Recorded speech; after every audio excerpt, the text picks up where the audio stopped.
मित्रांनो, महाराष्ट्र राज्याच्या राजकारणात आता अनेक उलथापालथ आणि पक्षांतरं सुरू आहे आणि त्यातूनच एक खूपच महत्त्वाची बातमी समोर येताना दिसत आहे. आणि ही बातमी येत आहे ती राज्यात राजकीय सत्तापालट करून सर्वोच्च राजकारणात आमूलाग्र बदल घडवून आणू शकते, असं अनेक राजनीती अभ्यासकांचं म्हणणं आहे. तर बघूयात नेमका काय घडलं ते सविस्तर आणि संपूर्ण बातमीपत्र. तारीख होती 15 मे 2026 आणि त्याच दिवशी राष्ट्रवादी काँग्रेस पक्षाच्या राष्ट्रीय कार्यकारिणीचं एक पत्रक व्हायरल झालं. हे पत्रक 29 एप्रिल 2026ला राष्ट्रवादी काँग्रेस पक्षाकडून निवडणूक आयोगाला पाठवण्यात आलं होतं. पण या राष्ट्रीय कार्यकारिणीच्या पत्रकात प्रफुल्ल पटेल, सुनील तटकरे, दिलीप वळसे पाटील, छगन भुजबळ, हसन मुश्रीफ, दत्ता भरणे यांची नावं नसल्याचं याबाबत माध्यमांची सगळीकडे चर्चा झाल्या. माध्यमांमध्ये आलेल्या बातम्या आणि सगळ्यांमध्ये होणाऱ्या चर्चा पाहता आता मध्यरात्री 1:06 उपमुख्यमंत्री आणि राष्ट्रवादी काँग्रेसच्या राष्ट्राध्यक्षा सुनेत्रा वहिनी पवार यांनी ट्विट केलं. प्रसारमाध्यमांमध्ये प्रसारित होत असलेल्या राष्ट्रवादी काँग्रेसच्या पदाधिकाऱ्याच्या यादीत एक लेखणी चूक असून ती लवकरच दुरुस्त केली जाईल असं स्पष्टीकरण देणारं ते ट्विट होतं.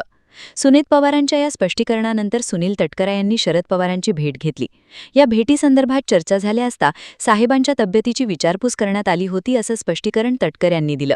पण तटकऱ्यांचं असं स्पष्टीकरण नसलं तरी या भेटीमुळे तटकरे नाराज आहेत का असा प्रश्न उपस्थित झाला. त्यानंतर पत्रकार परिषदेत तटकरे आणि पटेल 22 आमदार घेऊन भाजपाकडून लढतील असा धक्कादायक दावा राष्ट्रवादी काँग्रेस शरद पवार गटाचे आमदार रोहित पवारांनी केला. आणि त्यानंतर आज माध्यमांमध्ये बातमी आली की राष्ट्रवादी काँग्रेस पक्षाचे सर्व आर्थिक अधिकार संपूर्णपणे सुनेत्रा पवार, पार्थ पवार आणि जय पवारांकडेच असतील. पण अर्थातच सगळ्या घटक्रमांमुळे चर्चा झाली ती पुन्हा पटेल आणि तटकरांना डावलण्याची. म्हणूनच प्रफुल्ल पटेल आणि सुनील तटकरे त्यांना खरंच डावललं जातंय का? जर असं असेल तर या सगळ्यामागे नेमकं कोण आहे? पटेल तटकऱ्यांची कोण गेम खेळताय? हे सगळं आपण या व्हिडिओमधून पाहणार आहोत. 10 जून 1999 काँग्रेसमधून फुटून जेव्हा राष्ट्रवादी काँग्रेस पक्षाची स्थापना झाली तेव्हा शरद पवार यांच्यासोबत पवार कुटुंबाबाहेरील छगन भुजबळ, दिलीप वळसे पाटील, आर आबा पाटील, प्रफुल्ल पटेल, विजयसिंग मोहिते पाटील, आर आबा पाटील, सुनील तटकरे असे ज्येष्ठ नेते होते. यातले 2 महत्त्वाचे नेते राष्ट्रवादी काँग्रेस पक्षाचे विश्वासू मानले गेले. एक प्रफुल्ल पटेल आणि दुसरे म्हणजे सुनील तटकरे. राष्ट्रीय राजकारणातला राष्ट्रवादीचा विश्वासू चेहरा, दिल्लीतील पक्षांच्या बांधणीसाठी सक्रिय अशी ओळख प्रफुल्ल पटेल यांची बनली. तर पक्षासाठी एक उत्तम संघटना आणि रायगडमध्ये राष्ट्रवादीचं वर्चस्व कायम ठेवण्यामध्ये यशस्वी झालेले नेते सुनील तटकरे यांची ओळख आहे. पुढे राष्ट्रवादी काँग्रेस पक्षात फूट पडली.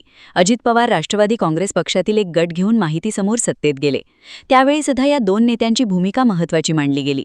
पण अजित पवारांचे विमान अपघातात दुर्दैवी निधन झालं आणि त्यानंतरच्या काही भूमिकांमध्ये प्रफुल्ल पटेल आणि सुनील तटकरे यांच्यावर नकारात्मक टीका होऊ लागल्या. अजित पवार यांच्या निधनानंतर अवघ्या 3च दिवसात तटकरे आणि पटेल यांनी महाराष्ट्राचे मुख्यमंत्री देवेंद्र फडणवीस यांची भेट घेतली आणि सुनेत्रा पवार यांच्या उपमुख्यमंत्री पदाचा शपथविधी पार पडला.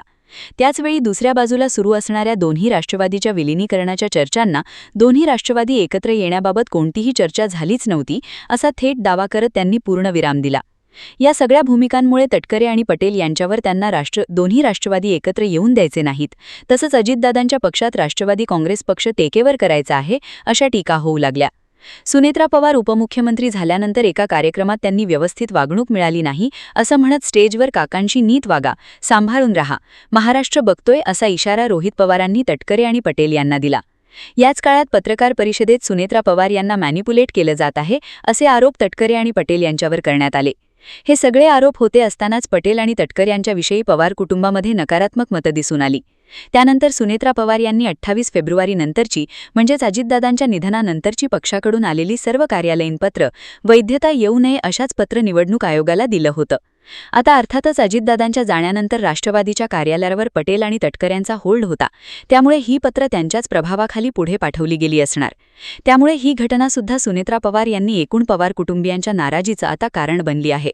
त्यानंतर 12 तारखेला व्हायरल झालेली केंद्रीय कार्यालयाची यादी, त्यामध्ये नसलेल्या तटकरे आणि प्रफुल्ल पटेल यांची नावं किंवा त्यांच्यासोबत असणाऱ्या दुसऱ्या पत्रात पक्षीय पदांचा कोणताही उल्लेख नसणारी तटकरे आणि पटेल यांची नावं, ही घटना पवार कुटुंबीय या दोघांवर नाराज आहे का असा प्रश्न उपस्थित करतात. एकीकडे राष्ट्रवादी कार्यालयातील नावावरून गरोडा चालू असतानाच दुसरीकडे राष्ट्रवादी काँग्रेस पक्षाचे सगळे आर्थिक अधिकार सुनेत्रा पवार, पार्थ पवार आणि जय पवारांनी आपल्याकडेच ठेवून घेतल्याची आता बातमी आली आहे. ही जबाबदारी अजित पवार असताना प्रफुल्ल पटेलांसह अजित पवार यांच्याकडे स्वतःकडे होती. या बातमीनंतर पुन्हा एकदा पटेल आणि तटकरे यांच्याबाबत पवार कुटुंबीय कुठेतरी नाराज आहे का, यांच्यावर अविश्वास निर्माण झालाय का असा प्रश्न उपस्थित होतोय. दुसऱ्या बाजूला नेमकं याच वेळी रोहित पवार यांनी तटकरे आणि पटेल 22 आमदार घेऊन भाजपातून निवडणूक लढवीत असं अचूक विधान केलं.